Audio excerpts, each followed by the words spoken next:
Ya Kak, perkenalkan nama saya Malikah Mariam Kausar Ilmi.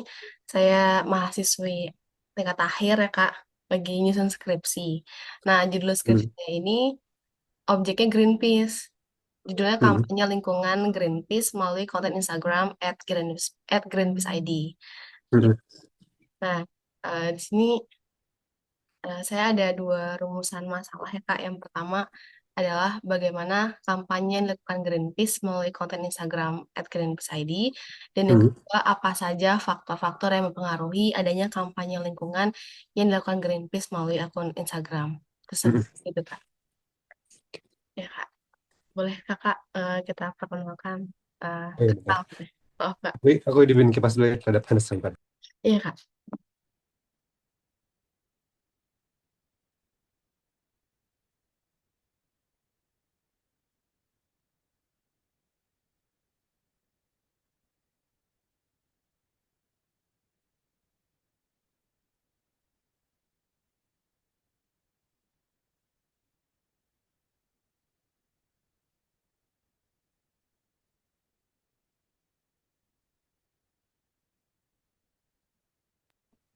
Oke, selamat sore Malika.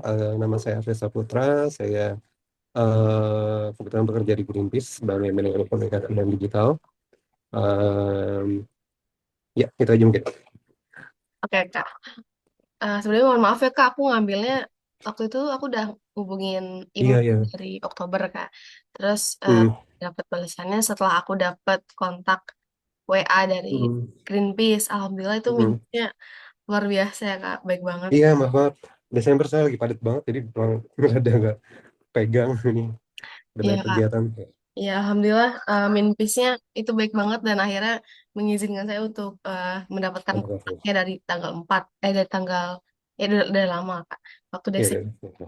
baru saya kontak Kakak pas tanggal 3 Desember ya Kak. Maaf ya Kak. Iya, iya, maaf juga lama responnya. Ya Kak, maaf Kak. Sebelumnya kan Kak, ini kita langsung aja boleh nggak sih Kak? Langsung aja, Maaf ya santai Kak. aja. Sebelumnya aku tahu Greenpeace karena Greenpeace itu kan NGO lingkungan yang cukup terkenal ya Kak. Dan Hmm, juga pergerakannya pun udah banyak banget yang mengakui itu ya kan. hmm. Bahkan dari kementerian-kementerian sampai LSM-LSM lokal lainnya ya Kak. Boleh nggak sih Kak, kalau dari Greenpeace Indonesia sendiri tuh sebenarnya gimana sih ranah kerjanya? Apakah sama dengan Greenpeace internasional ataupun Greenpeace yang Hmm. ada di negeri luar sana gitu? Apalagi kan Oke, isu lingkungannya beda ya Kak? Terima kasih. beda-beda. Kak, mungkin sekalian memperkenalkan Greenpeace juga ya. Kita Greenpeace ini kan organisasi kampanye lingkungan gitu. Jadi memang rada beda dengan kayak misalnya WWF ataupun ke CI ataupun teman-teman lain yang bergerak di bidang konservasi gitu. Nah, kalau Greenpeace ya fokusnya kampanye, jadi memang kekuatannya ataupun ciri khasnya itu adalah ya dengan aksi-aksi langsung yang tujuannya itu adalah untuk menarik perhatian terhadap sebuah isu dan membuatnya menjadi besar dan menjadi perdebatan publik gitu. Jadi dan dan goals dari itu adalah untuk mengubah kebijakan yang terkait dengan lingkungan gitu. Jadi drawing attention terus apa creating policy changes sama ya, itu dengan increase public awareness dari masyarakat sendiri gitu. Jadi kurang lebih itu. Jadi memang apa, speciality-nya Greenpeace di situ gitu. Dan secara kalau nggak salah sekarang eh, ada juga organisasi advokasi gitu kayak Walhi itu kan melakukan pendampingan dan semacamnya terhadap warga terdampak itu juga kita sebenarnya juga ada tapi kita lebih fokus untuk mengkampanyekan gitu. Jadi eh, kita ya kalau so far mungkin ya Greenpeace aku belum nemu sih organisasi kampanye lingkungan lain gitu tapi kalau memang ada tapi aku belum tahu gitu. Nah, fokus kampanyenya Greenpeace ini sebenarnya Greenpeace itu punya fokus kampanye global ya. Jadi eh baik ya kita semua tahu krisis iklim ini ada di depan mata kita sekarang dan Greenpeace secara global mengidentifikasi bahwa masalah-masalah ini hanya bisa diselesaikan dengan pertama ya transisi energi, kemudian menghentikan fossil fuel, dan terakhir adalah menyelamatkan hutan yang tersisa gitu.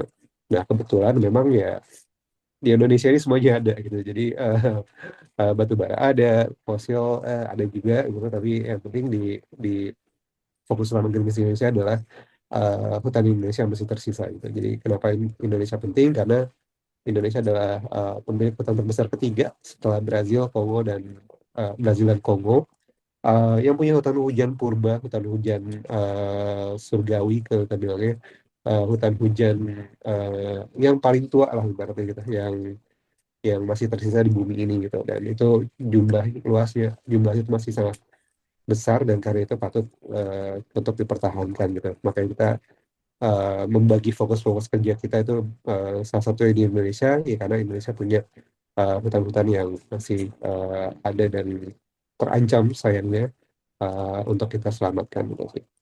Gitu. Jadi sebenarnya kalau kampanye Greenpeace dengan kampanye global itu saling berkaitan sih sebenarnya gitu. Jadi kita nggak mungkin bisa menyelesaikan, karena masalah lingkungan ini kan lintas negara dan lintas wilayah ya gitu. Jadi nggak mungkin kita bisa menyelesaikan apa yang terjadi di Arktik misalnya, itu akan berpengaruh juga kepada kita di Indonesia gitu. Apalagi apa yang terjadi di Papua itu bisa juga berpengaruh pada negara-negara Eropa ataupun negara-negara di Pasifik dan sebagainya. Jadi kita melihat di bumi ini sebagai salah satu kesatuan ekosistem yang saling mempengaruhi dan saling berdampak kalau salah satunya itu dirusak ataupun dihancurkan gitu. Jadi fokusnya di situ. eh Ya, target Greenpeace saat ini adalah gimana kita mencegah krisis iklim ini menjadi lebih buruk lagi gitu. Dan itu apa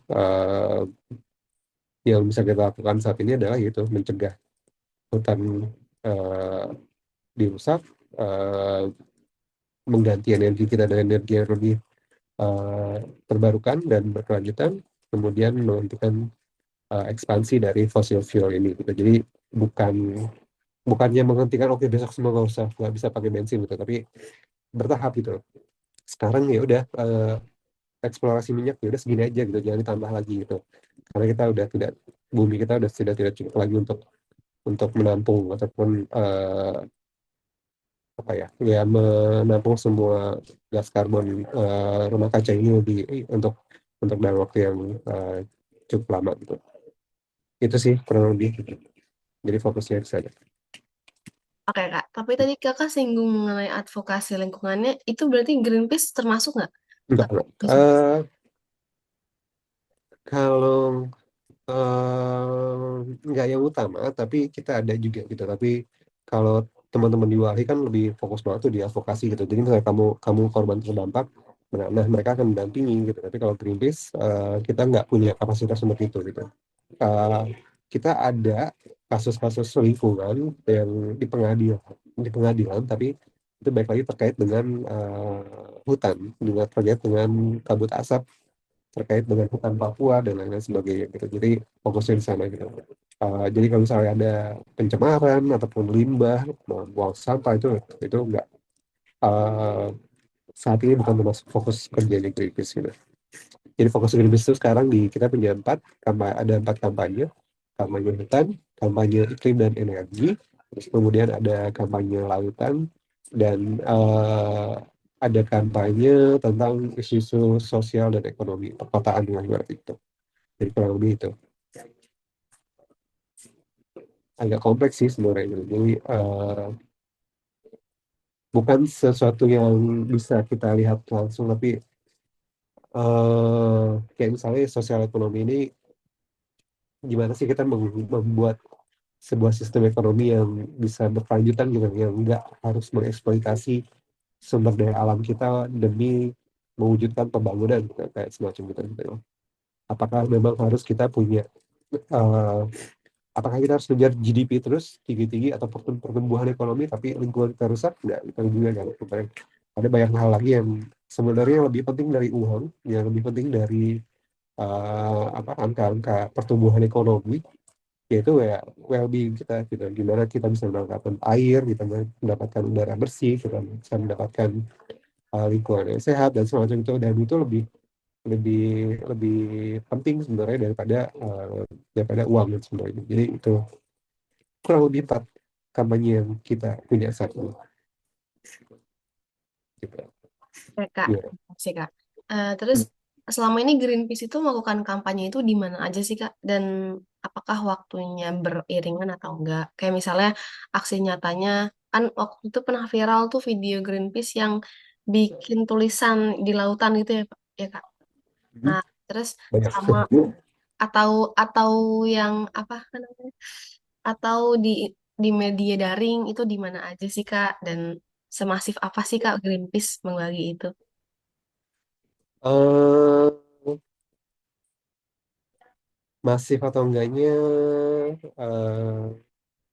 tergantung skala dari kampanye itu sendiri gitu. Saat ini kebetulan yang menjadi kampanye utama kami adalah kampanye Flores gitu, tapi tidak menutup kemungkinan ada kampanye kampanye lain yang di luar Flores itu yang bisa uh, tanda kutip viral ataupun rame bergulir, meskipun bukan kampanye utama gitu. Nah, kita yang jelas kayak Greenpeace punya website, punya sosial media, kita punya sosial media, kita punya YouTube, Facebook, Twitter, Instagram, terus uh, podcast juga, uh, kemudian apa? Kita kerja sama sama media-media juga gitu, dan biasanya kita melakukan aksi-aksi langsung gitu, kayak misalnya menghadang ekskavator ataupun bergelantungan di Tugu Selamat Datang ataupun Tugu Pancoran misalnya, kalau kamu pernah lihat beritanya.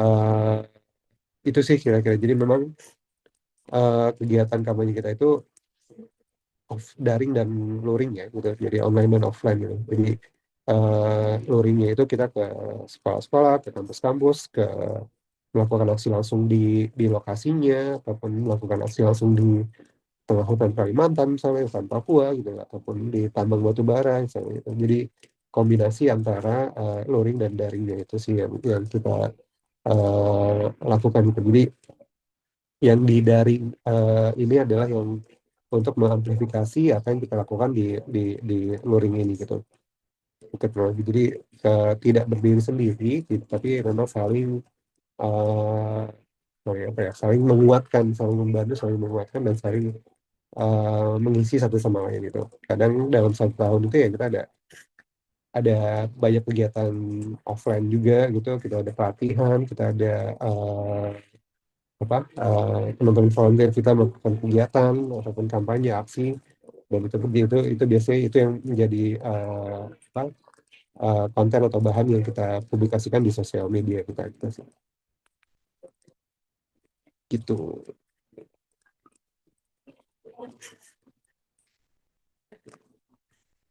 Ya, Kak.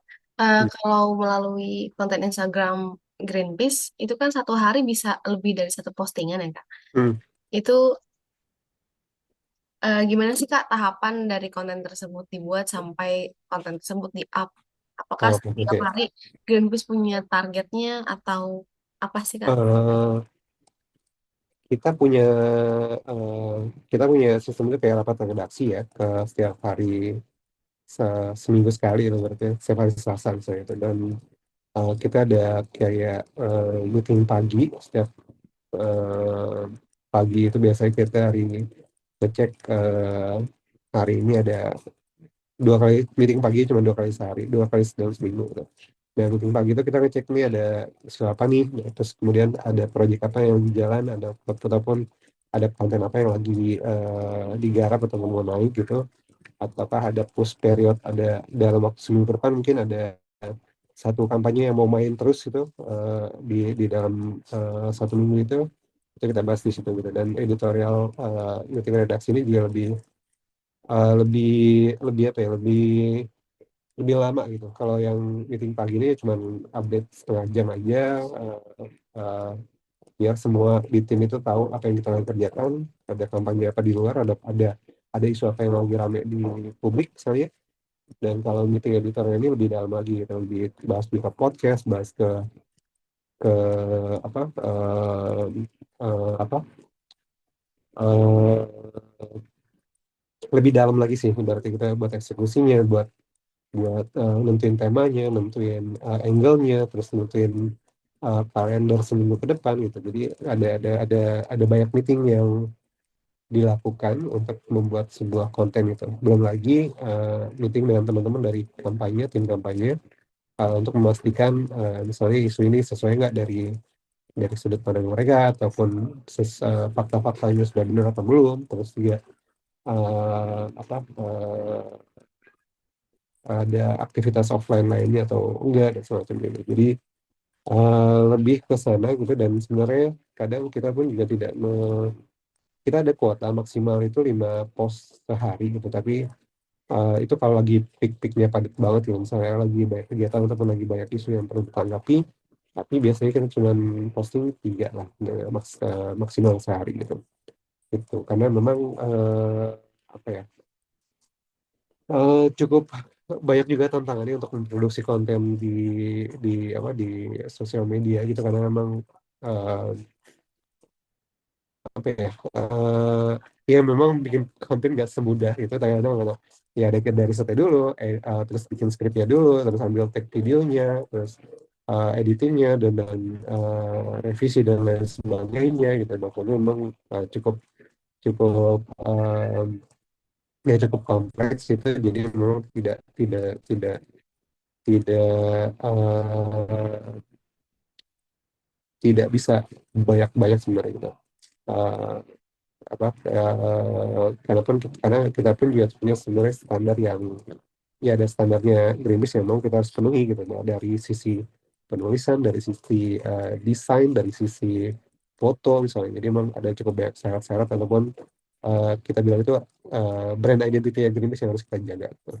Jadi nggak bisa asal sembarang berita, nggak bisa asal nggak bisa asal misalnya ada berita laporan dari mana ini kita naikin nggak gitu, tapi kita harus verifikasi, cek lagi benar atau enggak, dan faktanya ini atau sesuai atau enggak gitu, dan semacam itu. Dan banyak lagi lah, banyak yang harus kita verifikasi dan kalkulasi gitu,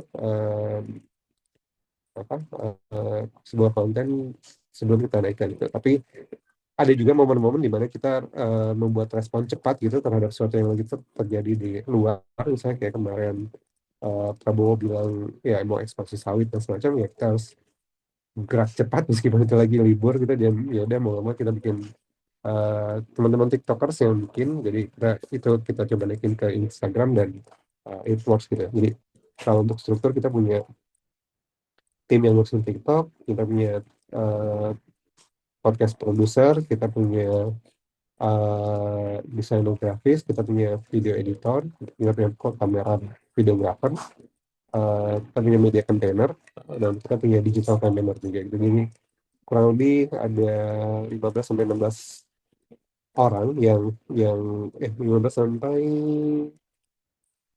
18 ya, 18 untuk yang terlibat dalam dalam dalam konten ini gitu.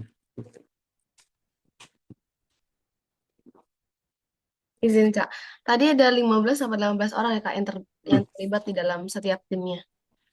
Di tim aku, di tim digital dan komunikasi.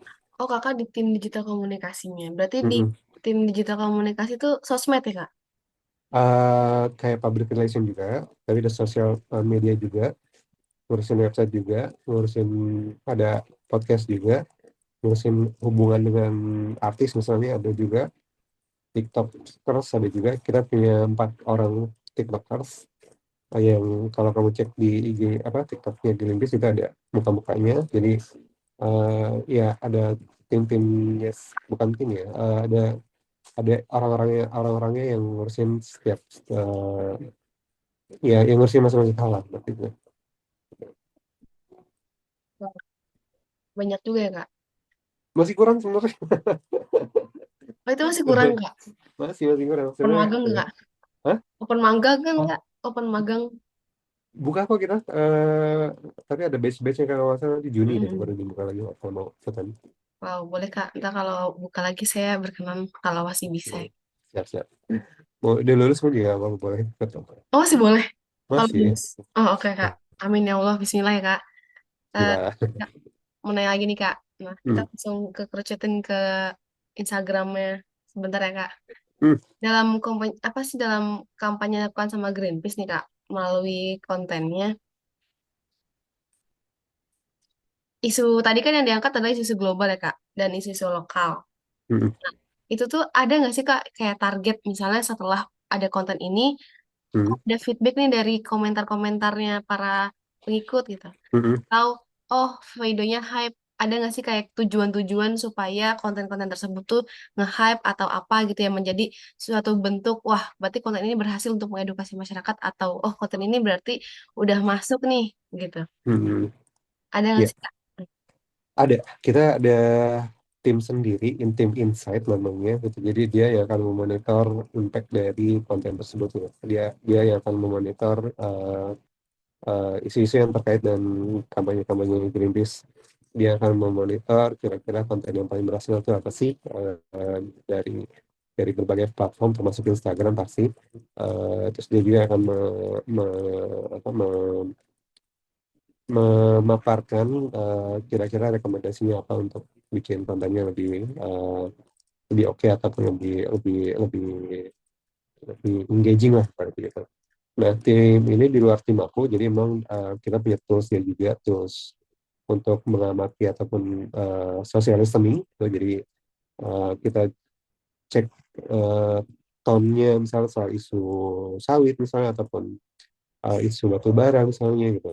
Kita lihat seberapa jauh sih pemahaman publik terhadap batu bara misalnya. Kalau misalnya pemahaman publiknya itu tidak terlalu apa tinggi gitu, berarti kita punya PR untuk gimana membuat pemahaman publik itu lebih naik dari sebelumnya gitu. Kayak misalnya dulu kita mungkin 10 tahun lalu orang nggak tahu kalau PLTU itu dari batu bara itu. Mungkin 5 tahun lalu orang nggak tahu batu bara itu bikin polusi udara gitu. Karena dulu kita kampanye batu bara ya udah di lokasi-lokasi yang terdampak aja misalnya di Batang, di uh, mana lah gitu, di daerah-daerah yang sekitarnya aja gitu. Nah, tapi uh, ya jadi nggak sebenarnya nggak kurang relate gitu sama orang-orang yang hidup di perkotaan gitu. Nah, kemudian kita ganti taktik gitu. Orang kok kita ada beberapa tahun tambangnya batu bara, tapi belum gaungnya belum rame nih dan orang-orang di kota pun juga belum aware gitu. Nah, terus kita bikin kampanye soal polusi udara gitu. Nah, polusi udara itu kan orang mikirnya dari transportasi aja gitu, kan pabrik gitu. Tapi ternyata setelah kita bikin riset, ada nih PLTU di sekitar Jakarta dan beberapa prodi 11 atau 12 itu yang berkontribusi terhadap polusi udara di Jakarta itu. Nah, itu yang kita coba jadikan bahwa sebenarnya PLTU pun juga mengancam kesehatan warga di ibu kota, warga di Jakarta misalnya itu. Dan itu membuat publik paham, oh iya ya, ada ternyata polusi itu bukan dari kendaraan bermotor aja gitu, tapi ternyata ada PLTU ataupun ada batu bara yang terkait yang berdampak kepada orang-orang Jakarta meskipun PLTU di luar Jakarta gitu. Karena anginnya lah model kita bisa kasih lihat simulasi model atmosfernya, anginnya kemana angin berhembusnya dan itu larinya ke Jakarta gitu. Nah, eh, itu menjadi meningkatkan persepsi publik terhadap batu bara. Itu batu bara menjadi lebih dikenal publik dalam dalam konteks yang negatif itu sebagai sumber polusi dan itu membuat awareness terhadap bahaya batu bara itu menang gitu. Jadi kita perlu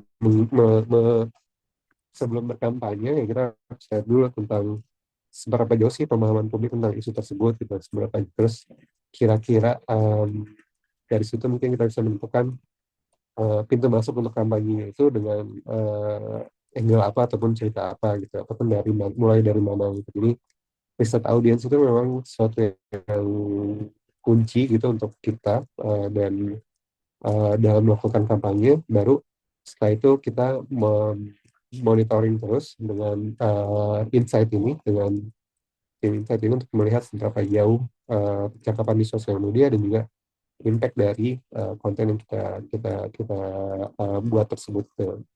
Jadi itu kurang lebih kita memang semuanya kita ukur, konten mana yang kira-kira menghasilkan, membawa follower baru, soalnya konten mana yang berhasil meningkatkan eh, apa shareable-nya paling tinggi misalnya itu, dan konten mana yang lebih disukai wanita ataupun konten mana yang lebih disukai audiens laki-laki gitu. Jadi memang semuanya itu kita ukur gitu, dan ya Greenpeace cukup beruntung gitu, kita punya punya resource yang untuk resource tim sendiri in-house yang bisa membantu itu gitu. Jadi kalau dulu kita punya, tapi beberapa tahun belakangan kita akhirnya kita punya, dan itu sangat membantu kita gitu, karena nggak mungkin kan kita jadi, setelah katanya kita jadi mimin, kita bikin konten terus kita juga yang mengevaluasi, kan nggak uh, too much gitu sebenarnya gitu. Dan kita nggak bisa mengevaluasi kita sendiri gitu. Nah dari sini ya sinerginya itu berjalan gitu. Dari kita bikin konten, tadi ada pihak unit lain yang memantau berarti apa, ya karena fokusnya itu di insight itu, jadi mereka punya uh, dan mereka punya toolsnya juga, jadi insight-insight itu yang kita jadikan pijakan untuk membuat konten-konten berikutnya gitu, itu sih kalau Oke, Kak. Berarti dari apa tadi namanya? Dari riset-riset yang dilakukan sama Greenpeace itu juga menjadi salah satu apa tim risetnya itu yang menjadi salah satu bentuk untuk membentuk konten-konten edukasi lainnya gitu ya, Kak. betul. Ya. Berarti target audiensnya itu seluruh usia ya, Kak? Maksudnya, Saat ini Gen Z sebenarnya kita berusaha untuk kalau kalau kita bilang country core audience kita itu Gen Z sekarang. Jadi emang gimana kita berupaya untuk meningkatkan demografi follower kita itu dari usia-usianya Gen Z gitu.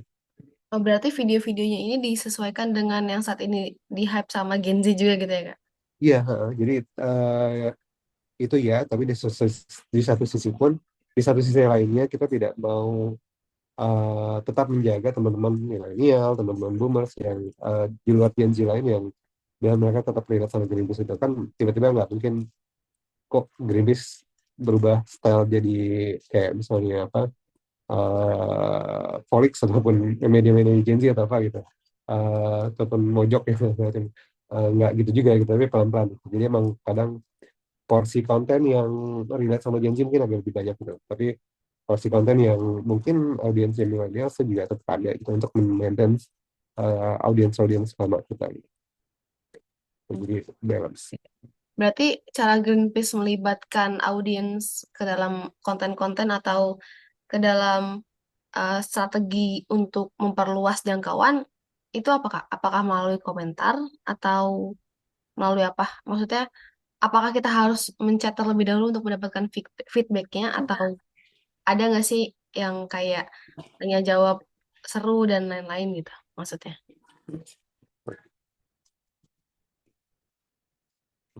Udah.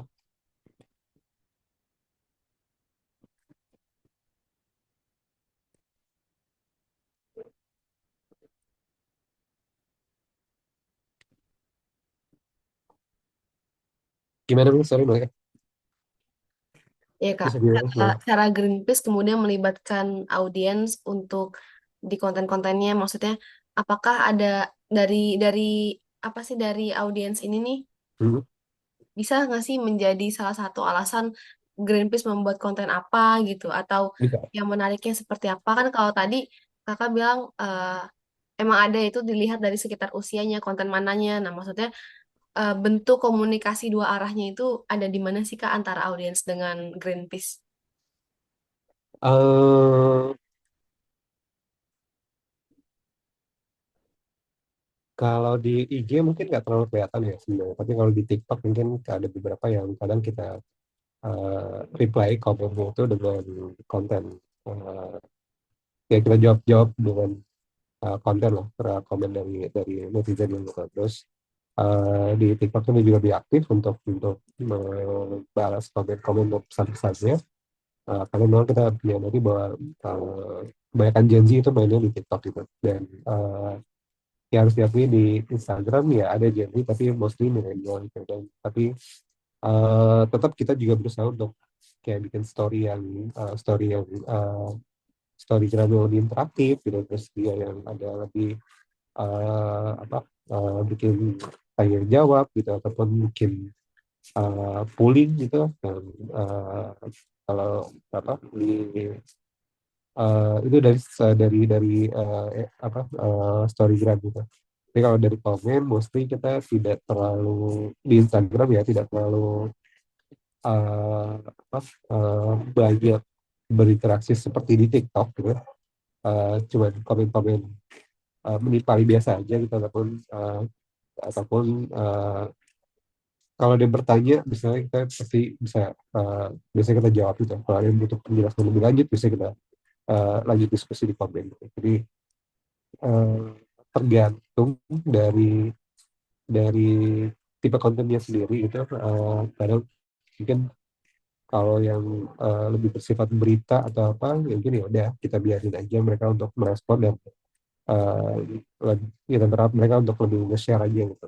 Tapi kalau untuk isu-isu yang mungkin agak kontroversial ataupun agak uh, apa ya belum dipengerti publik gitu, kita kita kita kita apa aktif komen di interaksi di komen.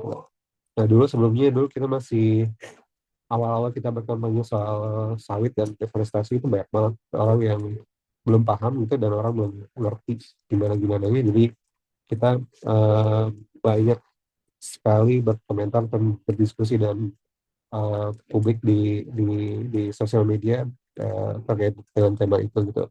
Dan seiring waktu sama juga kayak batu bara gitu. Uh, Sharing pemahaman publik itu udah lebih tinggi gitu terhadap isu lingkungan. Jadi hal-hal itu udah nggak muncul lagi gitu. Jadi itu salah satu bisa dibilang salah satu ke indikator kesuksesan kampanye kita gitu. Dulu banyak banget orang nanya, kenapa sih Greenpeace ini sawit, ada masalah apa sama sawit gitu. Ya kita jelasin, kita bukan masalah dengan sawitnya, tapi dengan hutan yang dihancurkan untuk perkebunan sawitnya gitu. Masalah kalau misalnya yang menggantikan itu perkebunan durian ataupun mango, ya kita akan tetap campaign gitu terhadap komoditas itu gitu. Karena bukan sawitnya ataupun tanamannya yang kita ini, tapi deforestasinya gitu. Jadi batu bara pun juga gitu dulu masih masih awareness publik masih belum setinggi sekarang. Kita sering dapat pertanyaan-pertanyaan kayak gitu. Kayak, berarti kalau sekarang kadang ada yang nanya, ada lagi netizen yang menjelaskan gitu. Jadi kita cukup terbantu dengan pemahaman netizen lain yang membantu kita untuk menjawab dari pertanyaan dari netizen yang lain itu. Sih kalau lebih itu. Tapi memang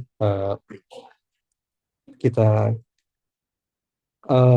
ya pasti kita pantau terus. Minimal kita kita like, kita uh, kasih komentar ataupun kalau ada yang pengen bertanya lebih lanjut, misalnya itu belum lihat di DM juga cukup lumayan lumayan banyak yang masuk gitu. Dan sebenarnya kita cukup kewalahan untuk menjawabnya, tapi kita mencoba tetap terus konsisten dan sebisa mungkin kita akan membalas ya sih. Itu kurang lebih. Oke Kak, terima Hmm. kasih Kak atas jawabannya. Terus mau nanya lagi nih Kak, Ya. Eh, ada nggak sih faktor yang mempengaruhi kampanye yang dilakukan sama Greenpeace? Kalau Hmm. misalnya faktor ini dalam bentuk organisasi, apakah hanya karena Greenpeace organisasi yang bergerak di lingkungan, makanya hanya isu lingkungan, atau ada faktor lainnya nggak sih Kak? Gitu, maaf Kak. Eh, Pastinya faktor lingkungan, tapi kadang kita kayak eh, harus ada kaitannya dengan lingkungan. Kayak misalnya eh, kita ikut kampanye eh, menolak revisi undang-undang KPK dulu. Apa sih hubungannya Greenpeace sama sama sama KPK misalnya gitu? Ya banyak ternyata gitu karena isu lingkungan itu kerusakan lingkungan itu um, mostly dipicu oleh tindak pidana korupsi gitu. Jadi izin-izin dan hutan dan semacam itu dan itu hasil dari korupsi gitu dan gimana hutan dijual dan semacam itu hasil dari korupsi juga gitu. Banyak gubernur-gubernur Riau itu beberapa orang yang ditangkap karena korupsi alih fungsi lahan gitu, yang terkait dengan hutan. Jadi hubungannya di sana. Gitu. Terus kemudian hubungan soal demokrasi ternyata juga ngaruh gitu.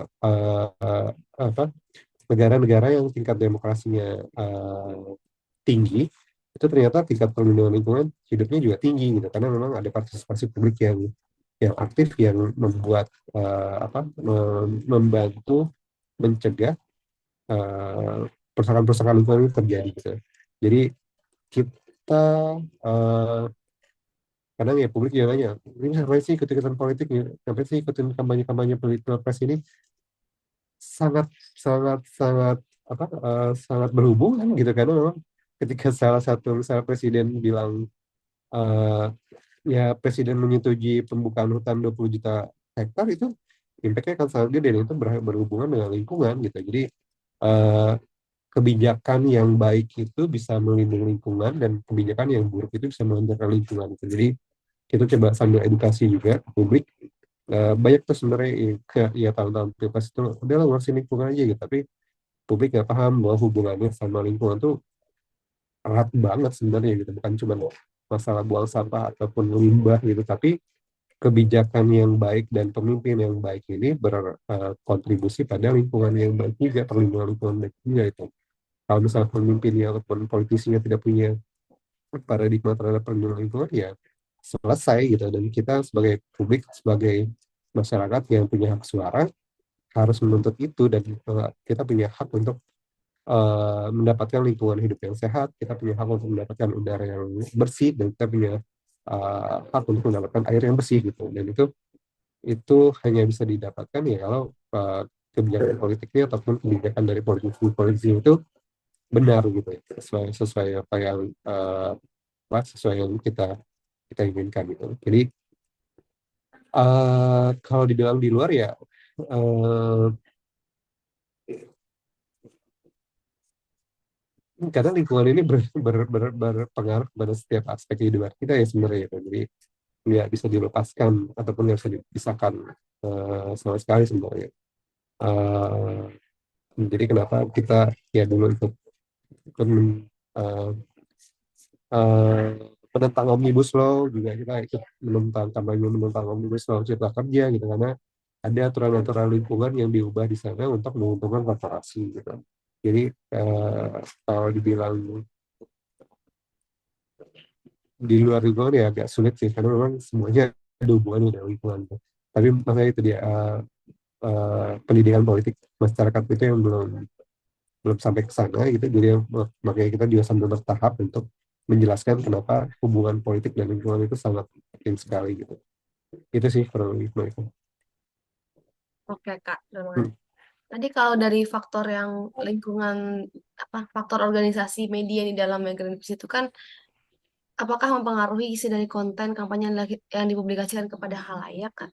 Maksudnya Hmm. kayak faktor organisasinya, selain daripada faktor organisasi banyak ya.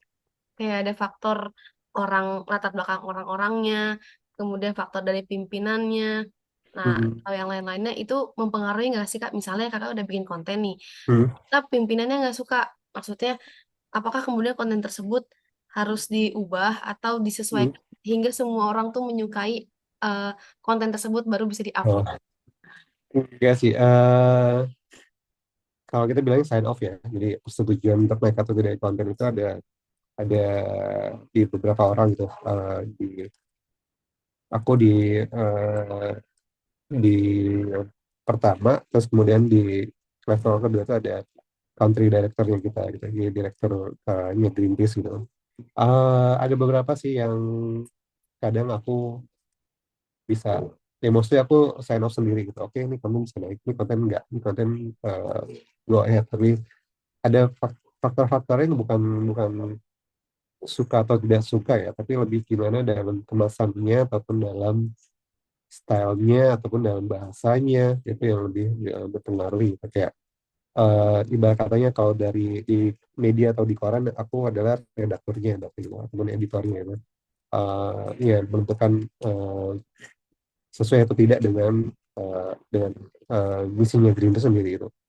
Kemudian kan mungkin kamu pernah dengar ya kasus Fatih Haris yang di disomasi sama Freeport gara-gara podcast tuh. Nah, hal-hal itu juga yang kita coba hindari gitu. Gimana konten ini tidak melanggar hukum, tidak melanggar undang-undang ITE, ataupun tidak menyebarkan uh, berita bohong misalnya. Jadi memang ada beberapa kasus yang kalau misalnya kita ngomongin data, kita ngomongin soal tuduhan terhadap korporasi misalnya itu biasanya kita cross check sama lawyer kita gitu, pengacara kita gimana menurut pendapat dia dari sisi hukum, apakah konten ini berpotensi untuk disomasi misalnya karena kita menyebutkan nama pejabat ataupun nama perusahaan secara terbuka misalnya, itu kita kita kita konsultasikan gitu. Sejauh mana risikonya itu kita konsultasikan, dan setelah kita tahu risikonya ini, misalnya risikonya A, B, C, D, dan D, baru kita putuskan itu tetap kita naikin atau diubah ataupun direvisi ataupun kita nggak usah naikin sama sekali gitu. Jadi itulah pertimbangan. Jadi pertimbangan lebih ke arah sana sih gitu.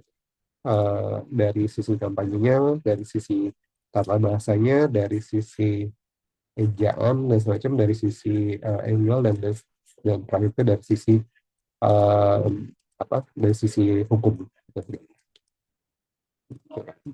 Jangan sampai tiba-tiba naik terus eh, booming dan dituntut sama sama penjahat ataupun diperkarakan oleh lain gitu. Itu sesuatu yang kita coba hindari gitu. Oke, Kak. Kalau konten Instagram selama 3 tahun terakhir nih yang hype tuh apa sih, Kak? Banyak sih sebenarnya kalau ada kita kan, Di akhir tahun maksudnya. aku mesti cek lagi ya, yang di, soalnya kita reviewnya itu tiap 3 minggu ya, tiap 2 minggu gitu per konten itu. Jadi nggak ada yang, oh yang lagi hype kemarin itu soal AUU sih paling. All Eyes on Papua. Itu kan lagi cukup rame. Alhamdulillah rame itu dengan All Eyes on Papua itu, eh, meskipun bukan eh, nggak cuma Greenpeace sendiri ya, tapi ada beberapa organisasi lingkungan juga yang terlibat di dalamnya. Eh, tapi Greenpeace cukup aktif untuk mengamankan itu, dan apa, eh, kita mendampingi juga teman-teman dari suku Awi di Papua itu untuk membuat selama selama 2 sampai 3 tahun belakangan ini. Jadi itu mungkin All Eyes on Papua, kemudian apa lagi ya, Memilih bersuara ya, Kak. Pemilik suara juga gitu. Salah pilih susah pulih itu bisa dibilang di awal pilpres ini juga cukup rame. Eh, Kemudian kampanye kampanye kita melawan Omnibus Law cukup cukup besar gaungnya. Terus undang-undang KPK pun juga cukup besar gaungnya.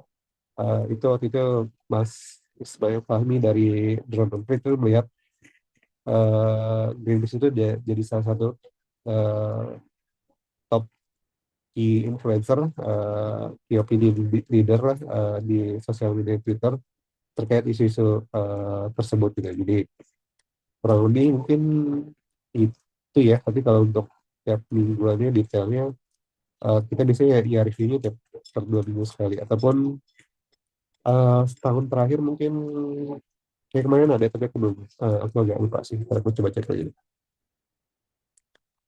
Ya, Kak. Terima Hmm. kasih. Terus kalau mengenai konten-konten dari Greenpeace ini murni dari video yang didapatkan oleh Greenpeace atau ada bagian dari orang lain, maksudnya kayak misalnya, oh ada video ini nih bisa nih dimasukin konten gitu. Dalam mendapatkan video aslinya itu, maksud saya, apakah Greenpeace mendapatkannya langsung dari videografer yang Greenpeace miliki atau Ah, ambil dari beberapa sumber? ya. Kadang kita ambil dari beberapa sumber, tapi ini kita coba share ya.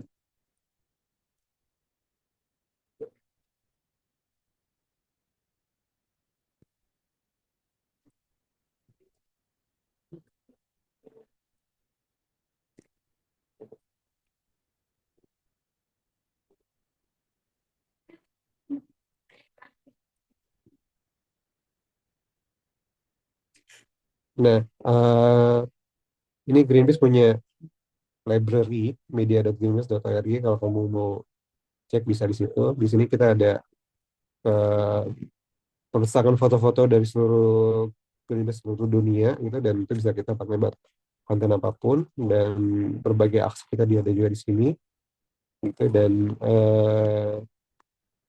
nah kalau ini yang terakhir di Pulau Pari, kita bikin fotonya yang di COP di Kolombia, terus ada aksi dari negara-negara lain juga gitu. Jadi ini ini pun sebenarnya juga buat umum gitu. Kalau misalnya kamu butuh foto-foto ataupun image ataupun footage, itu bisa cek di sini gitu. Itu biasanya sumber kita.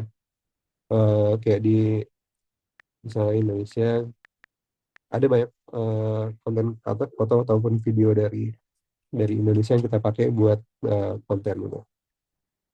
Semuanya ada di sini gitu. Papua, Palembang, nah, semuanya ada. Itu kurang lebih. Nah, tapi kalau misalnya kita punya eh, punya apa kebutuhan lain, biasanya kita kadang ambil dari eh, ya biasanya kita ambil dari sosial media juga, biasanya dari potongan-potongan di sosial media, tapi tetap kita cantumin dari mana sumbernya gitu. Dari YouTube pun juga kadang kita ambil buat sebagai, tapi biasanya dari dari acara berita ya, dari media yang ya tentang berita gitu. Ya, sama kadang saya ada bencana, kadang kita beli gitu dari fotografernya ataupun videografer di lapangan langsung yang mungkin punya foto bencana ataupun foto-foto yang misalnya ada bencana gempa di Sukabumi ataupun banjir di Jakarta gitu. Kebetulan waktu itu kita mungkin nggak siap ataupun tidak menurunkan fotografer dan videografer, tapi ada teman-teman fotografer yang ambil gambar, ya bisa kita beli. Jadi kita sebisa mungkin menggunakan material yang kita miliki sendiri, yang kita hak ciptanya punya kita sendiri. Kemudian kalau tidak ada, kita beli gitu, kita minta izin ke yang punyanya. Dan kalau video yang tersebar luas di sosial media kayak agak lebih ini ya, maksudnya lebih agak susah untuk ditelusuri siapa yang punya gitu. Tapi makanya kalau kalau yang udah rame nih melintas sosial media kayak banjir Sukabumi kemarin, ya yang mau nggak mau ya udah kita ambil dari sosial media tersebut. Tapi kita cantumin mungkin eh, akun yang mengunggahnya siapa gitu. Dan itu aja sih untuk menghargai mereka. Nah, begitu. Oke, Kak. Terima Hmm. kasih, Kak. Terus berarti tujuan dari Greenpeace, sorry Kak, balik lagi, berarti tujuan dari Greenpeace ini melakukan kampanye ini kan yang pertama untuk mengedukasi, kemudian yang kedua untuk uh, mengu- apa, mem- mencegah terjadinya hal-hal buruk terhadap lingkungan yang lebih besar lagi gitu ya Kak. Hmm. Atau ada lagi nggak sih Kak tujuannya selain daripada itu? Apakah untuk salah satunya misalnya menyikapi kebijakan pemerintah, kemudian mengindahkan undang-undang yang dibuat pemerintah dan lain-lain. Itu Hmm. Kak, makasih Kak. Eh, tujuannya jelas mengubah kebijakan, mengubah perilaku, mengubah kebijakan ini kayak cuman pemerintah, tapi juga perusahaan ataupun industri. Kita juga eh,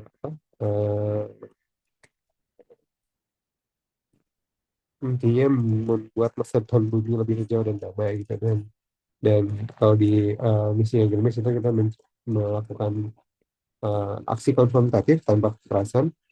Dan ya goalsnya itu sih lebih ke mengubah kebijakan dan mengubah perilaku sih, itu buat Oke Kak. sederhana tapi ya lumayan lumayan kompleks gitu, kayak mengubah perilaku, eh, lumayan apa eh, ya Mbak. Oke Kak. Berarti selain itu melalui konten Instagram ini kan banyak banget ya Kak apa Hmm. hashtag-hashtag yang digunakan Greenpeace ya. Hmm. Nah, itu tuh sumbernya apakah memang sudah ada sebelumnya, sudah disiapkan atau baru setelah ada kejadian yang baru? Hashtag itu biasanya kita ada beberapa hashtag utama itu, tapi ada hashtag dari tiap kampanye atau project. Dan itu biasanya kita gunakan buat eh, tracking juga. eh, tapi ada juga hashtag-hashtag yang mungkin memang udah dipakai duluan ya sama publik, ataupun sudah eh, bukan Greenpeace yang pakai, tapi ya kita tetap menggaungkan, mengamplifikasi. Itu juga pernah itu. Dan hashtag itu biasanya ya menjadi tagline juga dari kampanye ataupun proyek-proyek yang ada di Greenpeace gitu. Oke, Kak. Terus Kak mau nanya nih, Kak. Mau nanya lagi nih, Kak. Kalau Nah, untuk video Greenpeace ini kan kontennya berarti udah apa sih maksudnya? Apakah ini real dari Greenpeace? Selain tadi gambarnya kan ada yang gambarnya mungkin ada yang dapat dari sumber lain, beli ya, dan lain-lain. eh, Maksudnya dari audio, visual itu dari orang-orang Greenpeace itu sendiri atau ada mengundang orang lain untuk menjadi pengisi suara dan lain-lainnya gitu. eh, macam-macam ya. Maksudnya kita bekerja sama sama teman-teman freelancer juga gitu, teman-teman kreatif juga gitu. Eh, karena ada beberapa video di YouTube yang memang diisi oleh ya kita kadang kerja sama sama production house juga ataupun teman-teman ya apa kayak teman-teman di luar sana yang bukan bagian dari Greenpeace. Eh, ya termasuk pengisi suara, termasuk juga talent buat host podcast, termasuk juga mungkin ilustrator misalnya, ataupun termasuk juga dengan apa ya, eh, ya ilustrator ataupun desain grafis yang eh, di luar dari Greenpeace gitu. Ya, jadi kita sangat terbuka sekali gitu dengan ide-ide ataupun apa ide-ide kreatifnya di luar sana dari teman-teman kreatif untuk membuat kampanye ini lebih engaging gitu kan, dan kita sangat terbuka sekali gitu. Dan ini kita sempat berkolaborasi juga sama Riri Riza misalnya, terus juga sama apa ya musisi-musisi dan eh, dan apa artis juga ataupun seniman juga banyak. Jadi memang kita sangat terbuka sekali untuk berkolaborasi dengan siapapun yang punya tujuan yang sama dengan kritis. Oke Kak, terima kasih. Terus tadi sekali lagi nih Kak, maaf Kak, aku mau nekanin lagi atau mungkin Kakak bisa mau menambahkan lagi ya mengenai strategi yang digunakan Greenpeace untuk membuat konten yang menarik dan viral di Instagram. Tadi kan Kakak menggunakan tim riset untuk melihat konten mana dan konten seperti apa yang lebih banyak disukai oleh audiens gitu ya Kak. Ya kan Kak, maksudnya aku mau masihin lagi itu kan Kak jawabannya. Betul, ini aku kasih contohnya ya. Ya, boleh.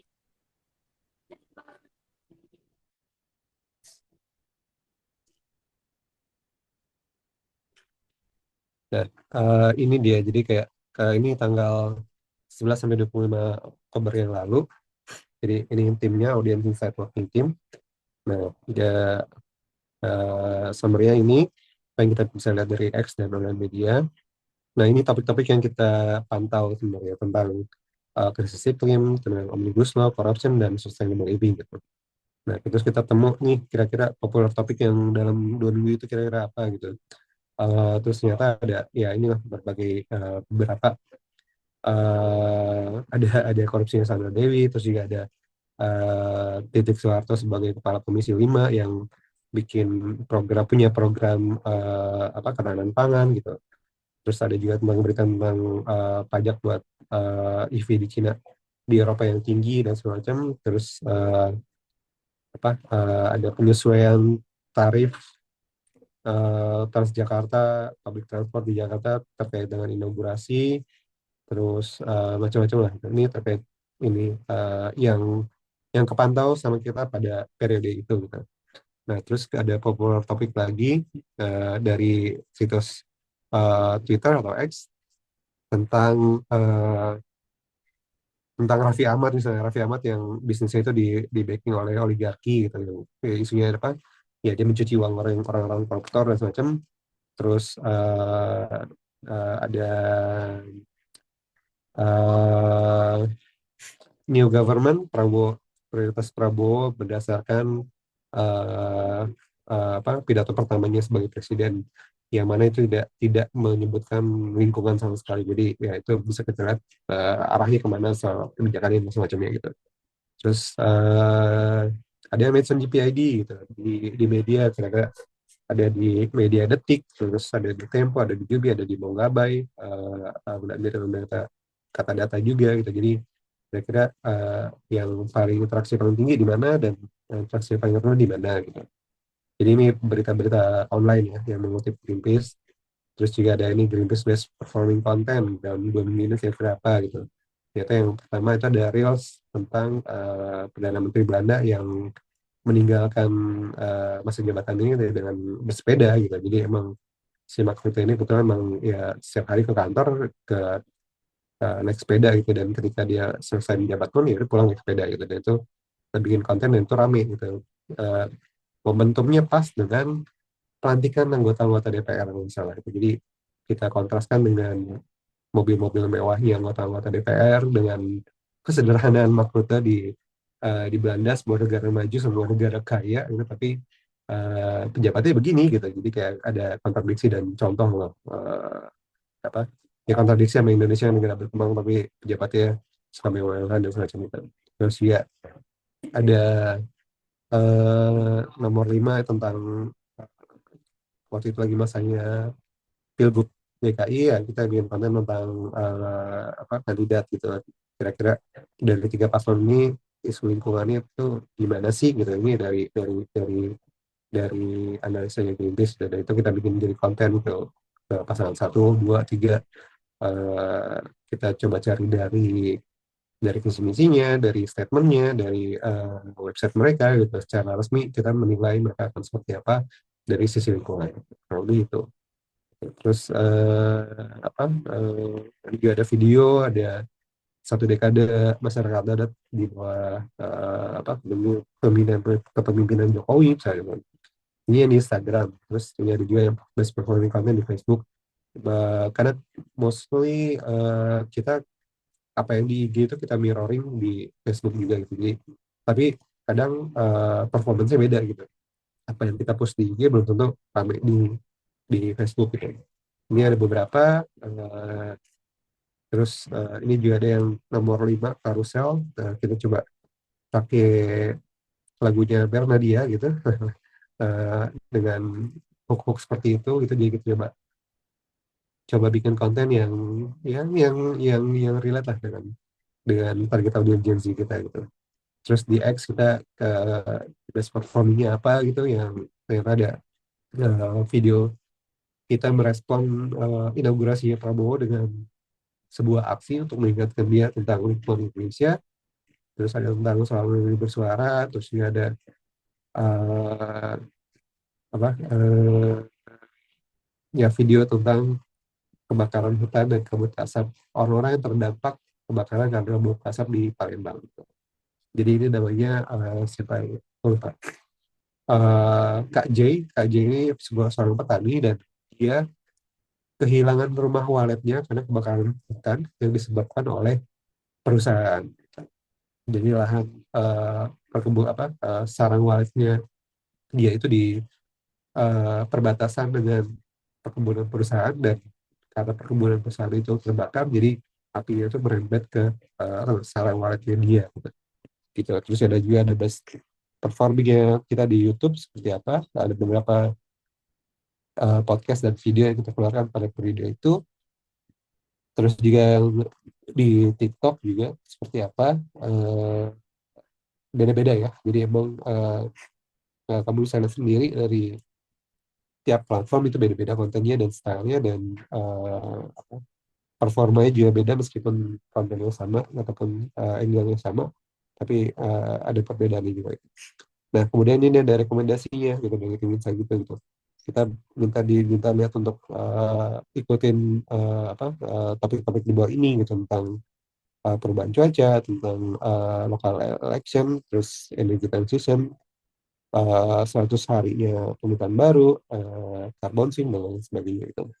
Terus kita juga dikasih bantuan, ada ini ada possible popular moment nih gitu.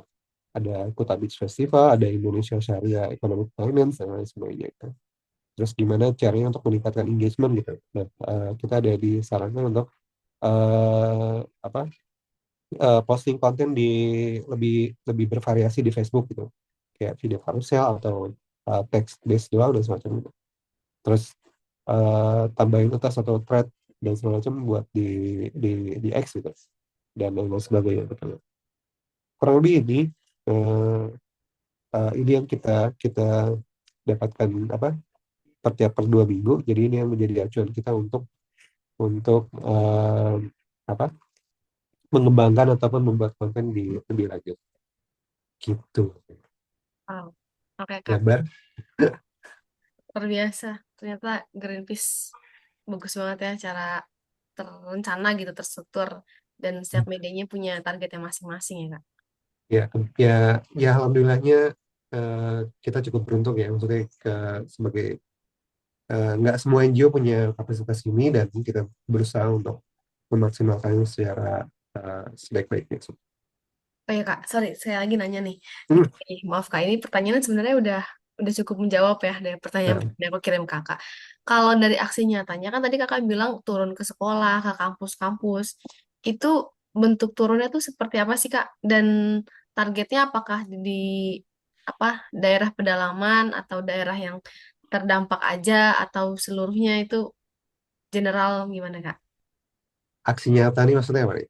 Aksi nyata yang tadi Kakak sebutkan bahwa Greenpeace melakukan kampanye itu ya ke sekolah, ke kampus gitu maksudnya. Kan banyak tuh dalam Eh, upaya mengedukasi kah atau dalam upaya untuk melindungi hutannya dengan turun langsung ke hutannya dan lain-lainnya gitu. nah, ini dibilang eh, kita agak diskusi soal aksi nyata ya. Maksudnya kalau bilang aksinya, ya aksi nyata ya Greenpeace ya bukan model Pandawara yang turun bersihin sungai ataupun ngumpulin sampah itu. Aksi nyata yang Greenpeace itu eh, mempush, mendorong para pengambil kebijakan untuk melakukan sesuatu hal yang kita inginkan gitu. Dan caranya itu mungkin nggak terlihat langsung ya, tapi punya proses panjang gitu.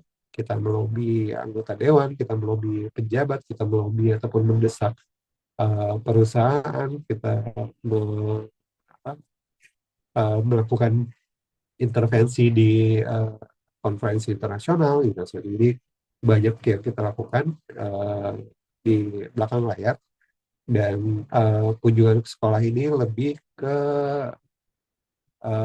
fokusnya lebih ke edukasi aja sih sebenarnya gitu. Gimana kita berharap pertama agar generasi-generasi muda yang kita temui itu pertama tahu Greenpeace pastinya, brandingnya Greenpeace, kemudian apa yang kita lakukan dan kemudian baru membawa tentang situasi lingkungan atau masa depan bumi kita saat ini itu kurang lebih. Jadi dan selain itu kita juga pengen apa ya eh, membuka pintu selebar-lebarnya buat teman-teman anak muda ini untuk ikut bergabung dan kita menjadi volunteer, menjadi aktivis, menjadi aktivis digital pun juga bisa gitu. Jadi memang fokusnya itu adalah uh, atau mau ikut aksi langsungnya juga boleh gitu. Jadi di mana kita menjaring anak-anak muda ini biar mau Greenpeace dan uh, harapannya ya mau bergabung dan mau terlibat dengan Greenpeace dalam dalam satu dan lain hal misalnya itu. Berarti share konten kita ke channel mereka ya itu juga sudah membantu kita gitu. Ataupun menjadi volunteer kita juga juga juga boleh banget gitu. Ataupun misalnya mereka udah bekerja mau menjadi supporter kita ataupun donatur kita juga welcome banget. Jadi lebih ke sana membangun kesadaran ke ke anak-anak muda tentang masa depan bumi yang kita tinggali bersama saat ini sih. Oke Kak, terima kasih banyak Kak. Oke Kak, maaf lagi Gimana? lagi. Tadi kan isu yang di hype Greenpeace saat ini kan lebih yang jadi utamanya All Ice Papua ya. Yang lagi hip tahun ini. Iya, itu isu lokal yang di Indonesia Kak, berarti. eh di bidang lokal sih nggak juga. Maksudnya ini juga cukup mengembang ke internasional sih. eh nggak juga sih. Nah, tapi maksud kamu gimana? Maksud Untuk aku kan evaluasinya. sekarang yang lagi hype itu tadi kalau kata kakak All Ice Papua nih. Nah, Hmm. ini tuh maksudnya isu ini kan sering di-hype dan sering diangkat. Itu yang mau didorong tuh apa sih Kak buat dari isu tersebut maksudnya? Oke. Kalau jujur aja aku kan suka liatin punya Greenpeace ya. Cuman Hmm, kalau yang All Eyes Papua tuh aku masih nggak paham sebenarnya ada apa sih dengan Papua dan kenapa sih Papua? Apalagi kan juga sering disuarain kalau lagi ada aksi Kamisan ya Kak. ya, Iya, sebentar. maaf ya Kak aku nanya. Ini apa-apa. Aku senang kalau kamu nanya. Jadi benar.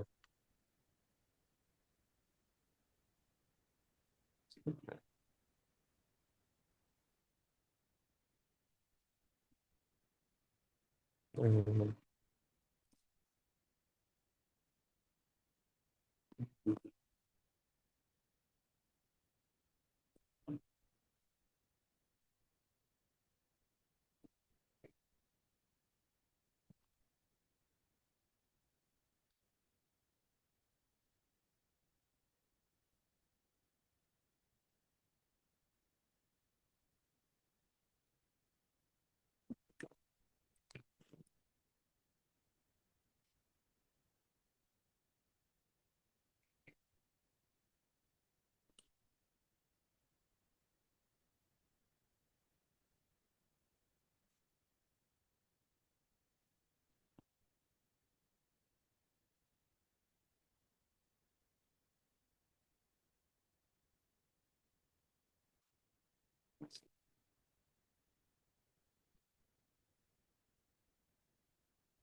Terus Kak, sorry, sambil diskusi. Hmm.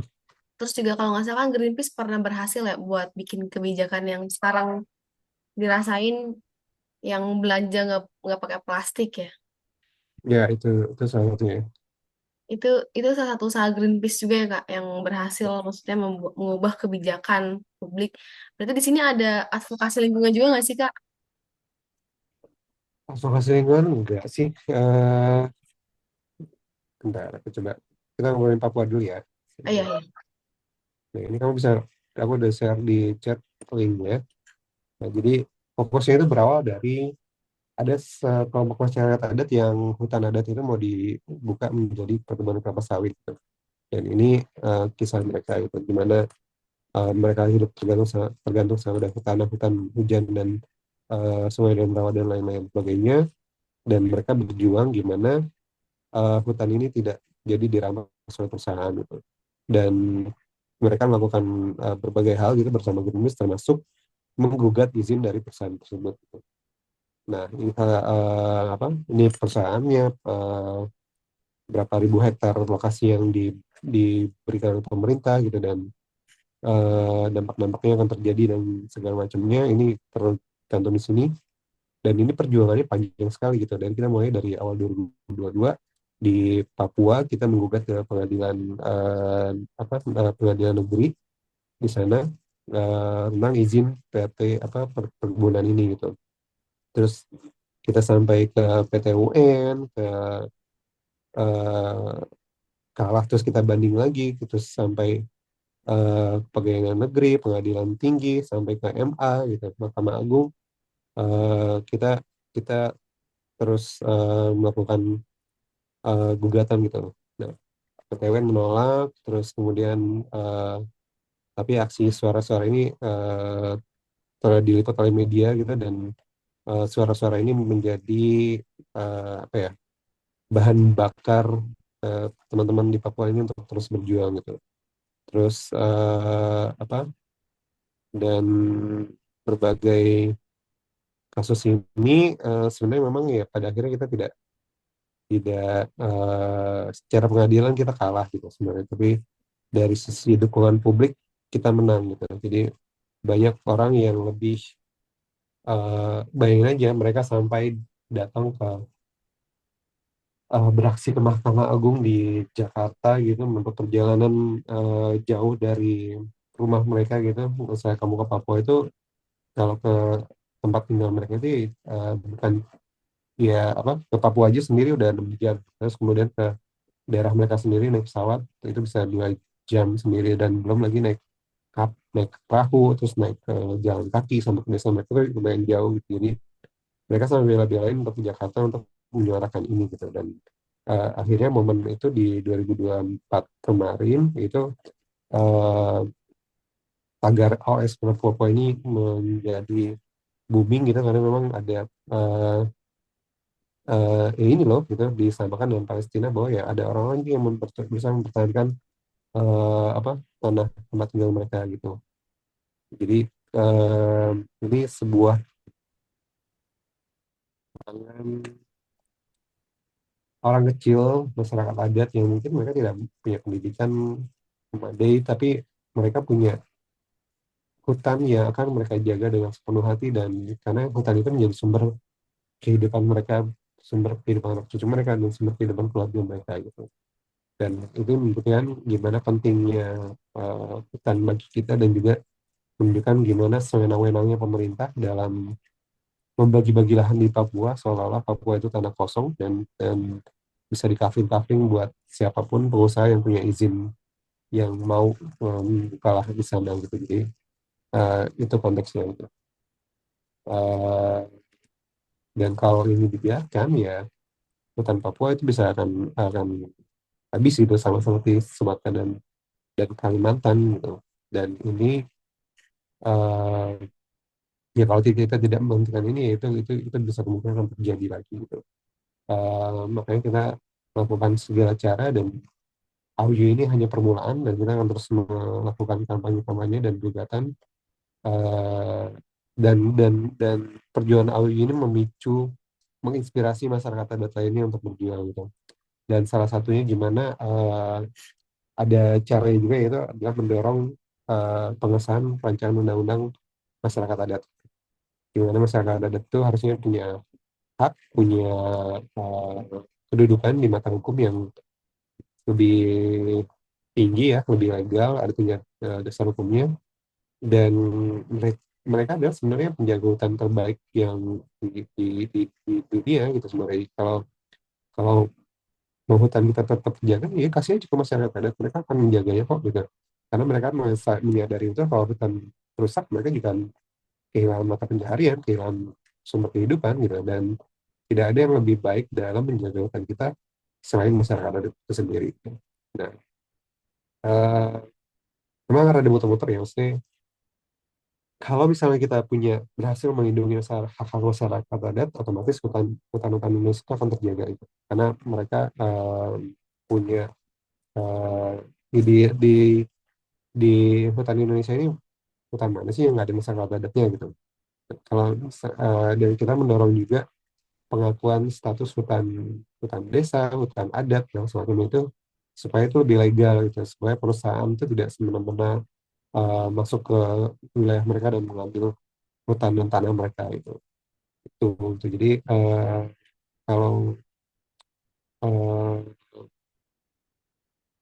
balik lagi ke soal kampanye plastik yang tadi kamu tanyain, masalah plastik itu apa sih gitu? Kenapa orang memakai plastik? Kenapa sampah-sampah yang mungkin lagi ramai di Bali itu tetap ada gitu?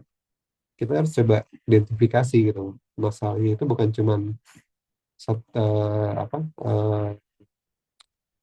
Apakah dengan pelarangan kantong plastik di Jakarta misalnya itu masalah sampah plastik selesai? Enggak, masalah itu bukan di kita gitu, bukan di konsumen, tapi di produsennya juga. Nah, gimana perusahaan-perusahaan FMCG yang bikin sabun, bikin sampo, bikin makanan, Indomie dan sebagainya itu juga sebenarnya bertanggung jawab gitu punya terhadap sampah yang mereka hasilkan harusnya gitu. Karena mereka yang menciptakan itu, gitu. Mereka yang bikin botol plastik, mereka yang bikin kemasan saset gitu. Dan salahnya itu bukan harusnya bukan dibebankan ke kita sebagai konsumen gitu, karena emang dulu-dulu ya orang eh, bisa apa ya zaman mungkin zaman orang tua kita ya kita beli susu ya pakai botol kaca gitu, kita minum teh botol ya teh botolnya pakai teh botol kaca gitu dan macam ya bisa didaur ulang dan tidak menyebabkan sampah gitu. Nah produsen-produsen itu juga yang harus dituntut gitu untuk mengurangi produksi sampah plastik mereka dan bertanggung jawab terhadap sampah yang mereka ciptakan gitu. Jadi kompleks sebenarnya nggak cuma karena kalau itu nggak dilakukan ya sampai kapanpun ya Pandawara dan terus musim sampah di kali sampai mereka tua gitu karena produksinya itu tetap ada gitu. Ibaratnya keran apa kamu mandi di bathtub tapi kerannya nggak dimatiin, airnya luber dan semacam. Itu seperti itulah analogi kira-kira masalah sampah plastik itu. Kalau kerannya nggak dimatiin, ya percuma juga kita ngepel di bawahnya gitu. Nah, jadi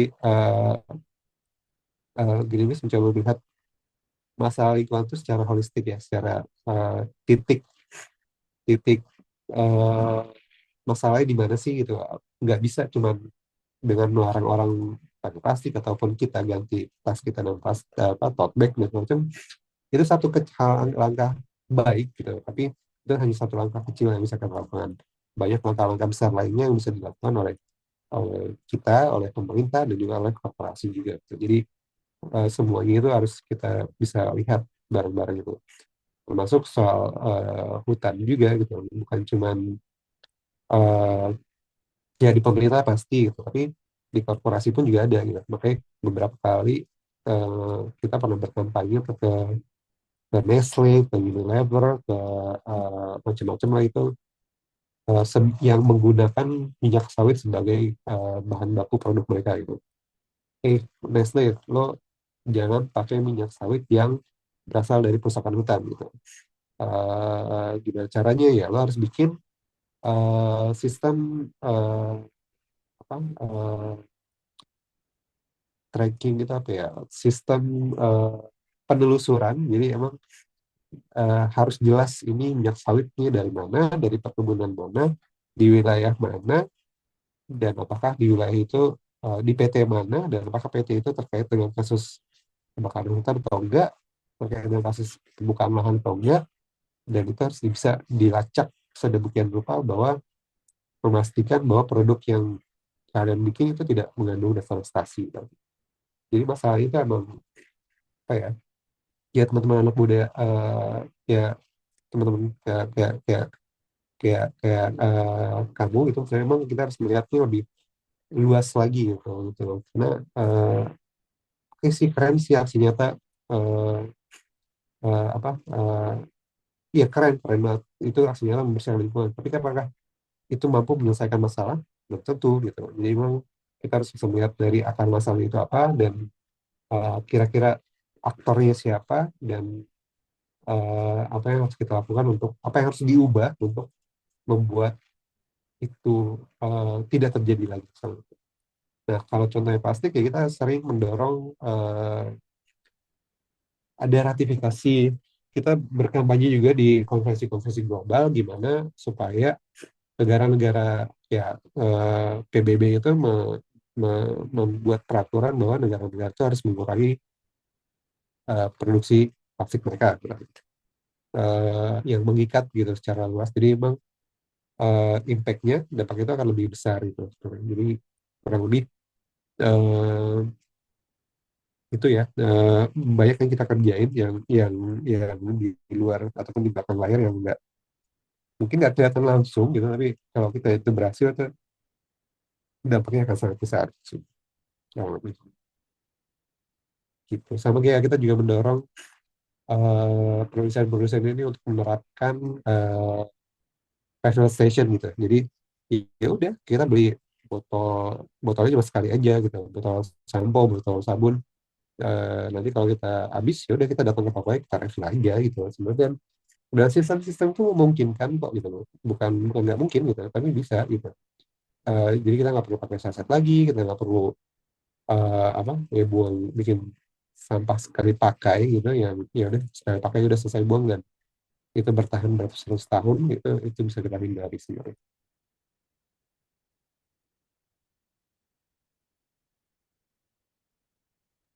Oke Kak, terima kasih atas jawabannya nih Kak. Alhamdulillah ya semua insya Allah. Nanti kalau misalnya aku masih butuh sesuatu, boleh aku chat ke Afif lagi. Oh, Oke, datanya kapan tanggal 10 ya? kenapa Kak? Tanggal 10 itu buat apa? Buat masukin Pendaftaran judul. terakhirnya. Iya, Oh, aku oke. sidangnya kemungkinan tanggal 20-an. Masih ada ya, sama ya. Amin, insya Allah doain ya Kak. Amin. Doain ya Siap. Allah. Kak, boleh kita ambil foto bareng? Nggak apa ya Kak? Aku hitung. Satu, udah, Kak. Dua, tiga. Lagi Kak. Satu, dua, tiga.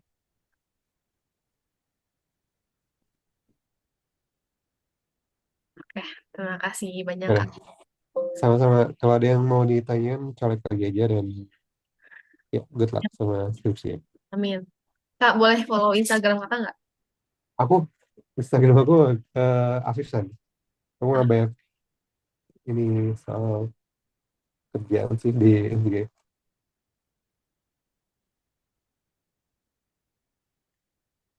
Afif apa Kak? Afif San. Ini ya Kak, sorry. Yes, betul. Izin follow ya Kak. Ya, benar. Ya Kak, terima kasih banyak Kak atas Sama-sama Malika. ketersediaannya menjadi narasumber saya. Sorry ya di apa Iya Kak, di nggak apa-apa. PHP-in agak lama. Nggak apa Kak, Bentar. terima kasih banyak Kak. Oh ya Kak, mau Sukses ya. nanya di luar Hmm? topik boleh nggak? Sebentar Boleh, aja. boleh. Ini kan saya pernah ada di BEM ya Kak. BEM-nya itu Hmm. khususnya di sosial dan lingkungan. Nah, Hmm. adik-adik saya barangkali mau menghubungi Greenpeace itu boleh langsung ke kontak Greenpeace ya kan Kak? Kayak Boleh, misalnya boleh. menghina Mau Greenpeace untuk jadi narasumber gitu. boleh banget. Boleh ke info ID itu lagi ya. Nanti biasanya nanti di kalau pembicara tinggal siapin ya tentang isunya apa. Nanti kita coba cari yang pas siapa buat isi seminar itu. Oke Kak. Terima kasih banyak Kak Afif. Sama-sama, Malika. Mari Good Kak. luck ya. Sekali lagi. Ya, Sukses. amin. Amin, amin. Ya Rabbal. Mari Kak. Assalamualaikum. Assalamualaikum. Waalaikumsalam. Assalamualaikum warahmatullahi wabarakatuh.